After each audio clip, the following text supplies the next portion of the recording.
ये कैसी मोहब्बत है? आप ना तो वतन से हकीकत में मोहब्बत करने वाले हैं, ना आप वतन के वफादार हैं। हर वो शख्स जो पैगंबर इस्लाम की शान में गुस्ताखी करता है, लोगों में फसाद भड़काना चाहता है, हर वो शख्स जो इंसानियत का कातिल है, वो दरिंदा है, वो आतंकवादी है, चाहे वो फिर एक खास बंदा ऐसा जुर्म कर रहा हो या कोई स्टेट टेररिज्म में मुब्तला हो।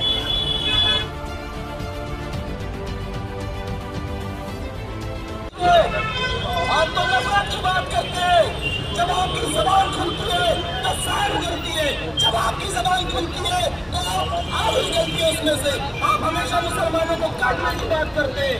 जो इंसान इस देश के अंदर अमन और शांति से जीना चाहता है, आप उसको जीना नहीं देना चाहते। लेकिन सुन लो, हम इस देश के वफादार बैठे हैं, हमें इस देश से कल भी मोहब्बत की, हम इससे आज भी मोहब्बत है, हमारी मसला इससे मोहब्बत करती रहेगी इंशाअल्लाह।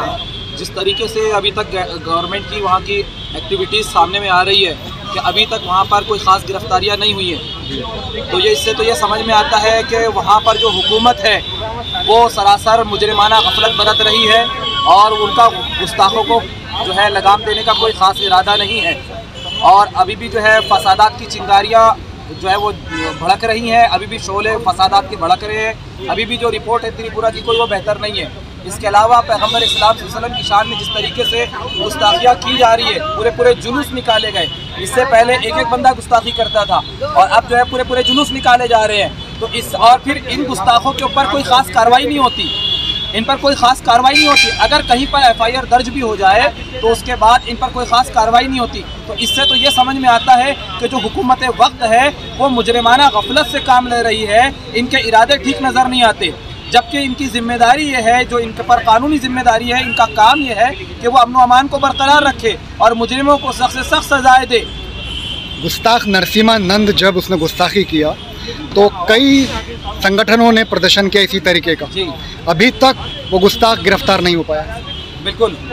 अब इतना बड़ा गुस्ताख नरसिम्हानंद, जिसने बाकायदा मीडिया का इस्तेमाल करके पूरे मुल्क में उसने अपने वीडियोस वायरल किए, उसको इंटरनेशनल मीडिया ने कवरेज भी दिया और बाकायदा उसने गुस्ताखियाँ की है। प्रेस क्लब ऑफ इंडिया में जो है उसने कॉन्फ्रेंस करके गुस्ताखियाँ की है। ऐसे ख़तरनाक गुस्ताख को जब अरेस्ट नहीं किया गया, उसको सज़ा नहीं दी गई, तो आप सोचिए इससे क्या समझ में आता है? इससे तो यही समझ में आता है कि हुकूमत वक्त जो है वो चाहती है कि जो है भारत प्यारे देश का जो है अमन व अमान ख़राब हो। हम इनसे कहते हैं कि अगर आप अपने आप को वफादार वतन समझते हैं, मुहिब वतन समझते हैं, तो ये कैसी मोहब्बत है कि आप जो भारत माता कहते हैं, भारत माता की गोद को आप खून से लाल देखना चाहते हैं, आप भाई भाई को लड़ाना चाहते हैं।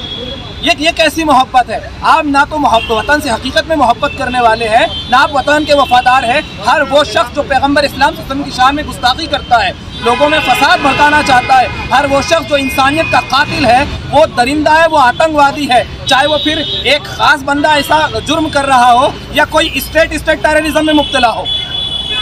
जो भी ये दंगे फसाद होते हैं, इसका ताल्लुक पॉलिटिक्स से होता है, तो पॉलिटिकल बेनिफिट उठाने के मकसद से ऐसे दंगे हुआ करते हैं। तो ऐसे हिंदू जो हिंदू मुस्लिम एकता पे विश्वास रखते हैं, ऐसे लोगों के बारे में क्या कहना चाहेंगे अब जो खामोश बैठे हैं? अभी सर मैं कहना चाहूँगा कि आज भी हमारे देश की बहुत बड़ी आबादी जो है वो इस तरह के मुजरिम जो पैगंबर इस्लाम की शान में गुस्ताखी करते हैं या नाहक लोगों का खून बहाते हैं, ऐसे लोगों को पसंद नहीं करते। हाँ, ये बात ज़रूर है कि अगर वो खामोश है तो उनको अपनी खामोशी तोड़ना चाहिए, इसलिए कि जो लोग आज धर्म के नाम पर मुसलमानों के खून खराबे की बातें करते हैं, कल वही लोग जात पात के नाम पे इनके खिलाफ भी उठ के खड़े हो जाएंगे। कल यही लोग पर्सनल मैटर पर इनका खून बहाने की भी जसारत कर सकते हैं। तो ज़रूरी है कि हमारे देश की जो आम जनता है, आम जो जनता है, वो एक जिम्मेदार शहरी होने के नाते इनके खिलाफ आवाज़ उठाए। मैं एक हवाला देना चाहूँगा।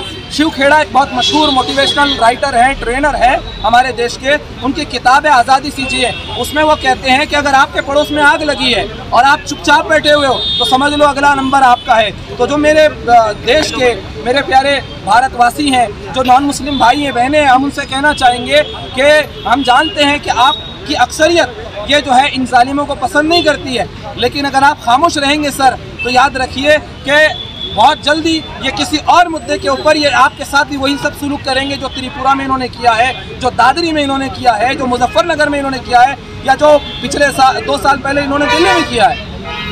कुछ लोग ऐसे मैसेजेस वायरल कर रहे हैं कि भाई दुआ से काम नहीं चलेगा, आपको अभी कुछ करना पड़ेगा। इस पे क्या कहना चाहेंगे?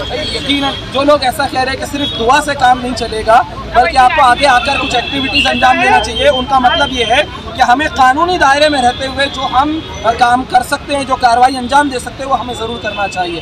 ये अच्छी बात है और बिल्कुल हमारा भी यही कहना है कि दुआ की जगह दुआ है और दवा की जगह दवा है। और यहाँ पर इस वक्त दवा का मतलब ये है कि आप इनके खिलाफ सख्त कानूनी कार्रवाई करें और जो है जो भी कानूनी स्टेप आपसे ले सकते हैं ज़रूर लें। वीएचपी नामी संगठन ने गुस्ताखी किया, अभी मान लीजिए आतंकवादी है, ऐसे हम कहते हैं कि गवर्नमेंट को उन पर देशद्रोही की कलम लगाना चाहिए। अगर गवर्नमेंट अपने आप को भारत का वफादार समझती है, ऐसा समझती है, ऐसी कोई एक्शन उन पे नहीं होती है, वीएचपी पे कोई ऐसी एक्शन नहीं ली जाती है, तो क्या आप लोगों का कुछ प्लान है? सर हम तो इसके खिलाफ पूरे देश के जो में अलग अलग हिस्सों में जिसका हमसे जहाँ तक हो सकेगा हम इसके खिलाफ मूवमेंट चलाएंगे, कानूनी कार्रवाई करेंगे और जहाँ तक हो सकेगा हम इस जुल्म के खिलाफ आवाज़ बुलंद करते रहेंगे। आखिरी सांस तक हम जो है हमारे देश की अमन व शांति को बरकरार रखने की कोशिश करेंगे। अपनी ज़िंदगी की आखिरी सांस तक हम पैगंबर इस्लाम के इंसानियत और मोहब्बत भरे पैगाम को दुनिया में आम करते रहेंगे।